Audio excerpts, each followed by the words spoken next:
En el nombre del Padre, y del Hijo, y del Espíritu Santo. Amén. Proclamación del Santo Evangelio de nuestro Señor Jesucristo según San Marcos 12, 38, 44.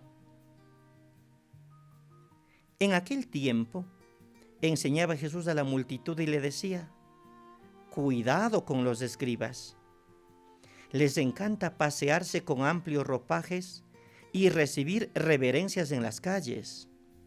Buscan los asientos de honor en las sinagogas y los primeros puestos en los banquetes sobre los bienes de las viudas, haciendo ostentación de largos rezos. Estos recibirán un castigo muy riguroso. En una ocasión, Jesús estaba sentado frente a las alcancías del templo, mirando cómo la gente echaba allí sus monedas. Muchos ricos daban en abundancia. En esto se acercó una viuda pobre y echó 2 moneditas de muy poco valor.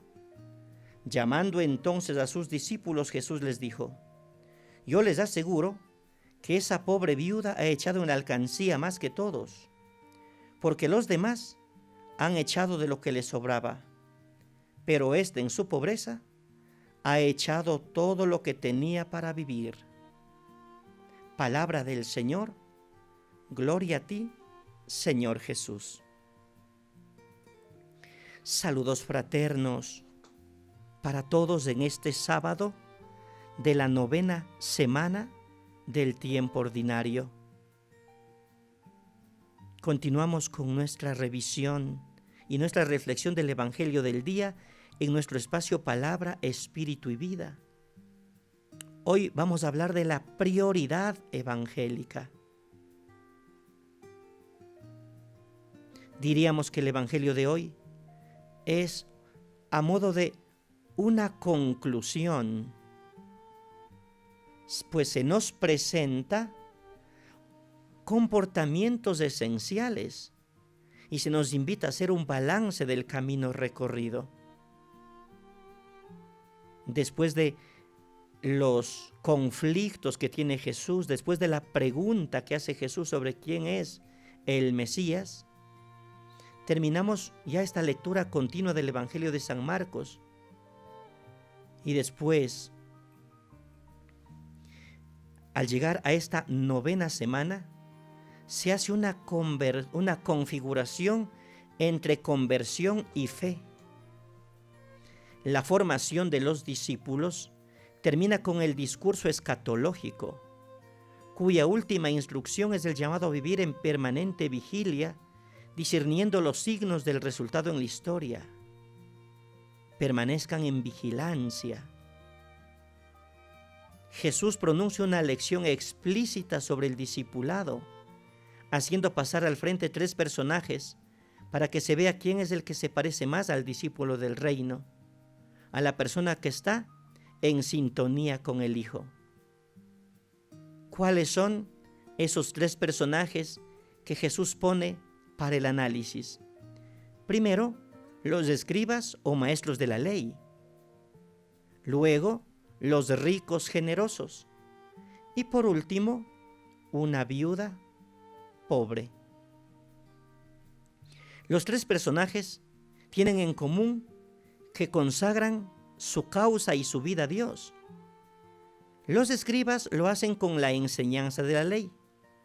Los ricos con su limosna para sostener el templo. Y la viuda, que no tiene ni el prestigio de los primeros, ni el dinero de los segundos, pero quien se da a sí misma a Dios con el gesto de las 2 moneditas.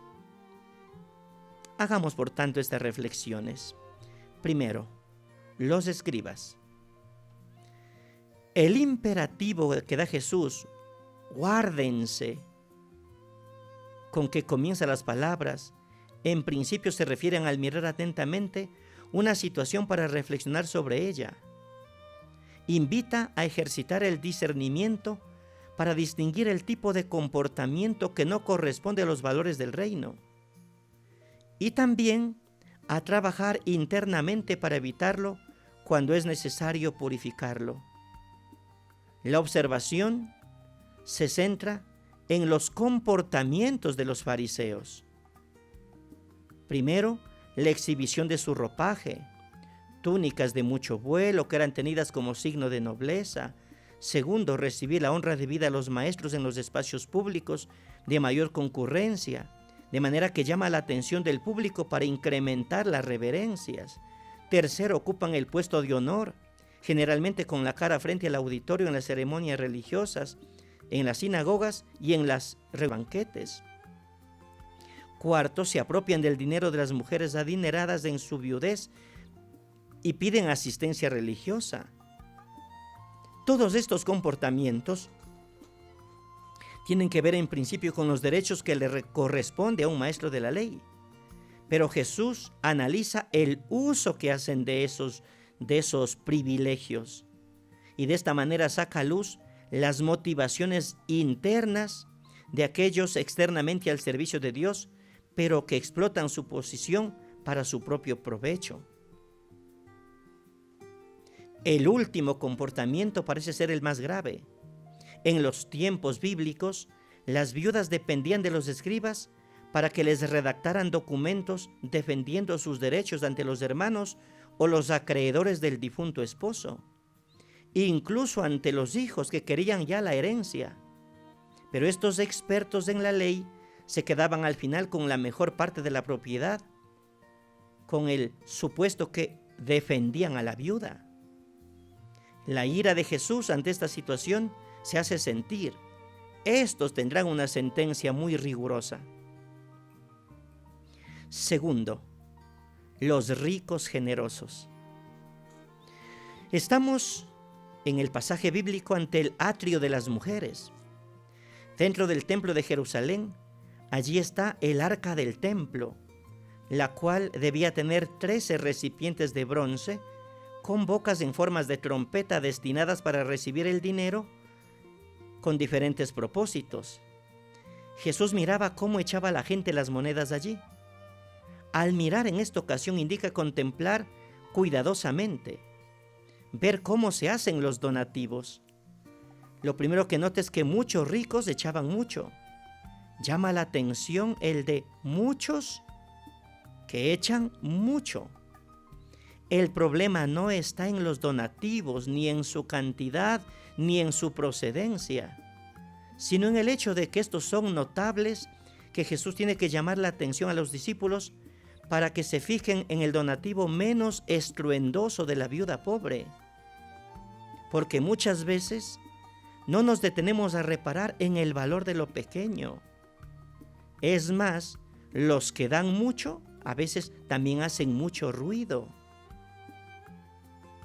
Y tercero, la viuda pobre. La instrucción de Jesús consiste en ponerlos de cara frente a la grandeza del don de la viuda pobre. La enseñanza es solemne. En verdad les digo, dice Jesús. La viuda pobre echó 2 moneditas. Las monedas referidas son las más pequeñas y la del material más barato. Se trata de una manera de indicar la insignificancia de este donativo frente a los anteriores. Esta viuda parece sola y con muy poco. Pero Jesús tiene una manera distinta de calcular las proporciones. Lo que Jesús ve, que parece que los otros no notan, es la proporción del don con relación a lo que cada uno tiene. Todo lo que está en capacidad de dar. El caso de la viuda es verdaderamente dramático. Jesús hace 3 puntualizaciones sobre este pequeñísimo don de la viuda. Primero, da de lo que necesitaba. Segundo, da de todo cuanto poseía. Y tercero, da todo lo que tenía para vivir. Lo que necesitaba la viuda se contrapone con lo que le sobraba a los ricos. El dar no se mide por lo que entregamos, sino por lo que nos reservamos. Se ha puesto de moda la frase, amar, dar hasta que duela. Más aún, la mujer se dio a sí misma no solo todo lo que poseía, sino todo lo que tenía para vivir. Aquí está la grandeza de la ofrenda de la viuda. Esta mujer sí sabe lo que es la espiritualidad. El gesto de la viuda pobre no fue el dar limosna, sino hacer un verdadero acto de culto en el templo. El Señor no quiere que se rasguen las vestiduras. Su ofrenda escondida, no como la de los escribas ni los ricos, en su extrema pobreza, expresa la confianza que tiene en el Dios de la vida. Vaciarse de sí misma y hacer depender de manera radical, absoluta e íntegra toda su vida, hacer dependerla de la providencia de Dios. Así como lo hizo el Hijo Santo, el Verbo encarnado, durante toda su vida y particularmente en la cruz. Hacer siempre la voluntad del Padre. Que Dios nos ayude y nos bendiga, y que esta lección de la mujer nos ayude también a revisar si damos o también nos damos. En el nombre del Padre, y del Hijo, y del Espíritu Santo. Amén. Abundantes bendiciones. Pasen bien.